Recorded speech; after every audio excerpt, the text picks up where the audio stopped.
Well, joining us from Capitol Hill, House Majority Leader, Republican Congressman Kevin McCarthy of California. Hey, Kevin, always great to talk to you. A lot to talk about this morning. How you doing? I'm doing well. Today's a big day, swearing-in day, so we're all excited. A chance to start moving forward. How exciting. Chance to move forward. Let me first of all ask, we had breaking news. Donald Trump tweeted that GM cars made in Mexico coming back to the United States would face a stiff border tax. What do you think about that? Well, I think we're looking at, when we talk tax reform, what are ways that we can go about creating more jobs in America, but not having a trade war? Right. If you want to build a company in America, your corporate rates are the highest. Repatriation, if you sell overseas, you can't bring that money back here. So the structure today makes you push companies outside of America. I think in a tax reform that we're working on right now, and we started before we even left in the last Congress, could actually level the playing field and give America the ability to compete around the world. So would the president-elect's idea, though, be seen by you and other conservative Republicans in the House as a tariff that you would want to avoid? I think the best way to solve this problem is make it competitive here. Right. Make it able to bring your money back. Make it you can compete on a level playing field. And you know what? I count on America. I believe if we're given a level playing field, we will win. But you don't support taxing goods that were built overseas at borders coming into U.S. consumers? Well, you're at a disadvantage right now because if you build them here and you send them overseas, they put a tax on it. They build a car overseas and they send it to America, they get rebated at theirs. And it competes against ours at an unfair advantage. So we need to make America competitive, and that's tax reform in my view. All right. Congressman, what happened behind closed doors yesterday on the ethics proposals? What did you say as opposing the measure, and what did they say, the proponents of the measure? What happened there? Well, I didn't think it was the right time to do it, and I personally believe most of these reforms are bipartisan supported reforms. If you read the task force on this that was done back in 2007, that's where most of these reforms come from. Now, let's first remember, because it seems as though a lot that's reporting that doesn't seem true. Yes, it is true that I opposed moving forward on this at this time, because I thought it was something that both parties should take up at the same time. But this entity was created so the public could register a complaint against a congressional member. This entity was then supposed to investigate, and then they moved forward to the ethics committee with dismissal or to investigate further. All three of those things stay in place. All this does was make sure it puts a timeline, because people complain in the public that these investigations go on forever.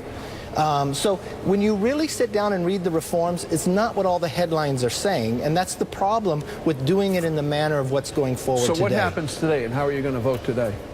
Well, it goes into the rules package. I will vote for the rules package. The rules package deals with a lot of entities when it comes to Congress. But I will tell you this privately. Most of the reforms inside dealing with the OCE, it's from across the aisle. It's from the task force.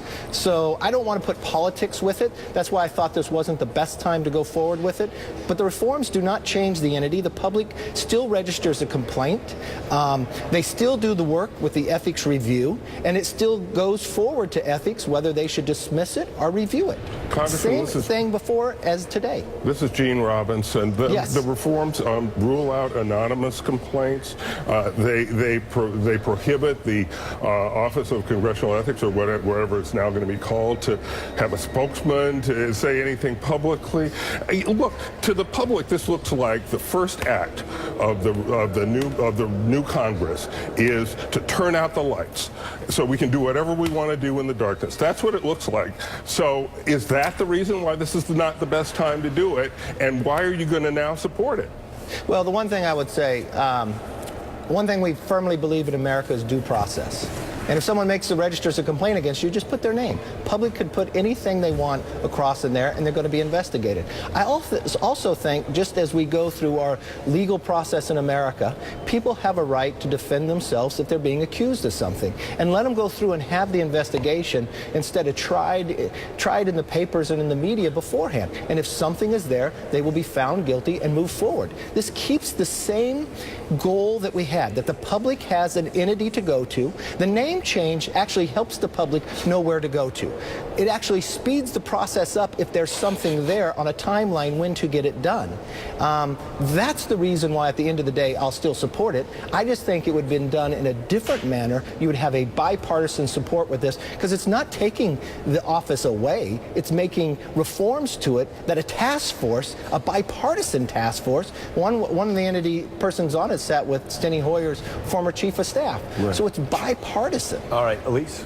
Congressman Elise Jordan here.